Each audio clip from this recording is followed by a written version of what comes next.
Hey everyone, I'm Live's Brendan Quinn here alongside Michigan football beat writer Nick Baumgardner on Ohio State week for the Wolverines. Nick, Jim Harbaugh went up there today, and it was I think even more so than normal, a concerted effort to downplay any potential questions that might try to get one good quote about Michigan, Ohio State. He batted them all away and said this is business as usual, kind of. Yeah, I mean, I'm sure it's a concerted effort, but I think it's a little bit of both, of him just being himself, too. I mean, because here's the deal. I think when we went through this when they played Michigan State, I asked some of the players, look back at that week. Was he different that week than he was when you guys played Rutgers? Right. Or, I'm sorry, UNLV. And was he different in that UNLV week than he was in February when you guys were at spring practice and practice 5? And the answer every time is no. He was exactly the same.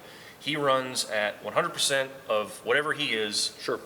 At all times, every time he's awake and everything else. And I'm sure that this week, at some point throughout the week, he'll say something about Ohio State, or he'll, share a memory with them, maybe about his guaranteed win or whatever it is. And I'm sure that there'll be some sort of wrinkle there. But the basic underlying thing is, it's not. He doesn't need to come out and, Brady Hook did the whole pound on the table and let you know how great of a game this is. Nobody needs to be told that. I thought it was refreshing. I really do. Yeah.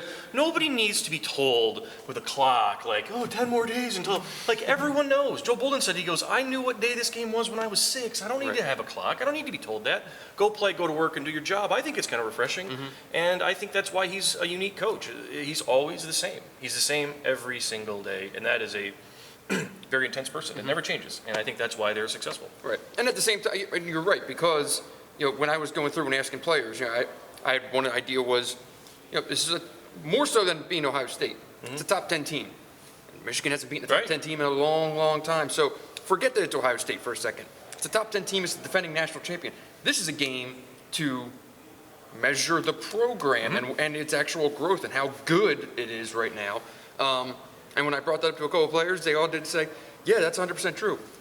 But it's also Ohio State. Yeah. So it's all of that, and it's a rival. It's a big game, and everyone's kind of even-keeled, maybe a little bit more, maybe a little less, not emotion, but kind of Michigan looks loose. Saying what they want people to think and things like that. Everyone's kind of skeptical. All the rah-rah stuff is for the fans. That's always been the thing that's they get into the clocks and the countdowns and those whatever.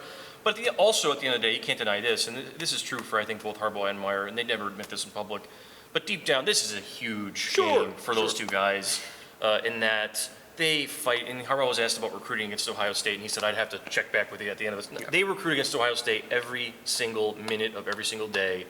And for this being the first shot between the two, who's going to be able to position themselves sort of a little bit in front of the other one for the next 12 months in that first cycle, it's huge. It is a huge game, championship or not. I mean, it's a really big game in terms of, where these two things go. If Harbaugh can get this one right now with Ohio State limping a little bit, maybe he can get this thing going a little quicker. And if Urban Meyer can fire back and say, we're not limping at all, then maybe he can fend him off a little bit more. And then the other wrinkle is Michigan State, because there's 3 coaches there that are as good as any 3 in the country, and they're all in the same division. And you do not want to be number 3.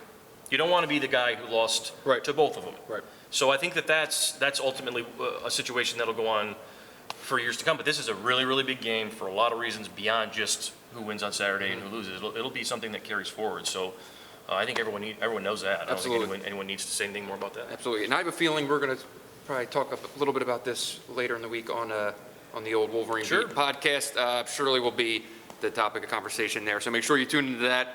If you want to hear us keep going on and on about all of this. So until then, I guess for Nick, I'm Brendan. Thanks for watching.